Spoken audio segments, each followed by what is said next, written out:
Telangana CM Revanth Reddy Delhi పర్యటనపై సెటైర్లు వేశారు బీజేపీ ఎంపీ లక్ష్మణ్. రేవంత్ రెడ్డి 46వసారి ఢిల్లీ వెళుతున్నారన్నారు. తెలంగాణలో కాంగ్రెస్ 18 నెలల పాలనకే ప్రజల్లో వ్యతిరేకత వచ్చిందన్నారు. ఒక అడుగు ముందుకు 4 అడుగులు వెనక్కి అనే రీతిలో రేవంత్ రెడ్డి పాలన ఉందన్నారు లక్ష్మణ్.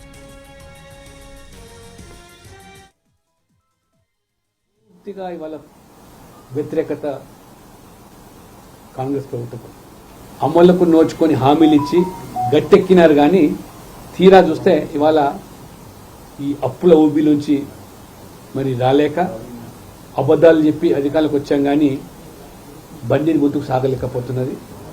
మరి ఈరోజు 18 నెలల్లోనే ఎక్కడ లేనటువంటి వ్యతిరేకత ఇది మూట కట్టుకుంది రేవంత్ రెడ్డి గారి ప్రభుత్వం. రైతులు కానీ, మహిళలు కానీ, యువత, నిరుద్యోగులు, విద్యార్థులు ఫీ రియంబర్స్మెంట్ లేకుండా, ఇవాళ పెన్షన్స్ పెంచకుండా, అన్ఎంప్లాయ్మెంట్ ఎలవెన్స్ లేకుండా, డిఏలు లేవు, ఇవాళ పిఆర్సీలు లేవు, రైతులకు మీరు ఇస్తున్న రైతు భరోసా లేదు.